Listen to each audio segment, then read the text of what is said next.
জয় হিন্দ ভাইও। তো আমি একটা শর্টস আপলোড করেছিলাম যে তোমাদের যা যা বিষয়ে ভিডিও লাগবে, মানে যে যে সম্পর্কে তোমরা ভিডিও জানতে চাও বা জানো না, তো সেই সব বিষয়ে কমেন্ট করতে বলেছিলাম। তো কমেন্টের মধ্যে ফার্স্ট, দাদা কোন কোন বুকস পড়বো, ঠিক আছে। সেকেন্ড, নোটস তাড়াতাড়ি দাও। তো নোটস আজ বিকেল থেকে আপলোড করব, ঠিক আছে। এবং চ্যাপ্টার ওয়াইজ আগে একটা ভিডিও আপলোড করব, দেন নোটস আপলোড করব, ঠিক আছে। যেটা চ্যাপ্টার ওয়াইজ ভিডিও আপলোড করব ওটা থেকে বুঝতে পারবে যে রিজনিংয়ের কোন কোন চ্যাপ্টার পড়তে হবে, এবং দেন রিজনিং, ম্যাথ, হিন্দি কোন কোন চ্যাপ্টার পড়তে হবে সব আমি বলে দেবো।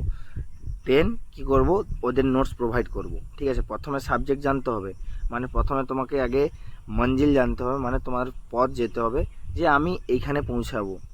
ধরো আমি কোনো একটা কলকাতা পৌঁছাবো, তো কলকাতা যাওয়ার আগে প্রথমে রাস্তা জানতে হবে, তারপর রাস্তায় কীভাবে যাওয়া হবে সেটা পরের কথা। তো ফার্স্ট এটা আপলোড করব।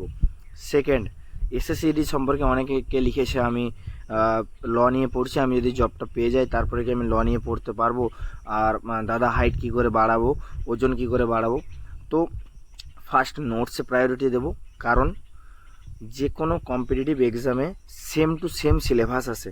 তো এখন পশ্চিমবঙ্গে অনেক হরতাল চলছে, তো একটু যদি কনসেপ্ট ক্লিয়ার থাকে যে কোনোভাবে তুমি কম্পিটিশানের লেভেলে তুমি আসতে পারো, এবং কি বলে যে কোনো পরীক্ষা তুমি ক্র্যাক করতে পারো।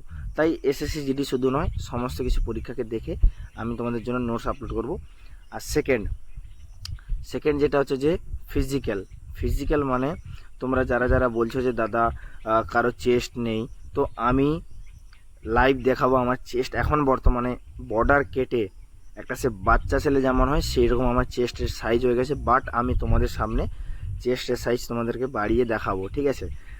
আর থার্ড, যে ওয়েট গেনেরও জন্য তোমাকে আমার এখন বর্তমানে 62 কেজি, তো এটাকেও আমি তোমাদেরকে বাড়িয়ে দেখাবো, ঠিক আছে। এই তিনটা জিনিস করব আগে, এবং এর থেকে যা যা মানে আলাদা থাকবে অবশ্যই সেই ভিডিওগুলো বা এই ভিডিওটা নিচে কমেন্ট করো, আমি সব কমেন্টই দেখছি এবং সেটার জন্য পারফেক্ট একটা ভিডিও বানিয়ে দেবো যদি আমার জানা থাকে, ঠিক আছে।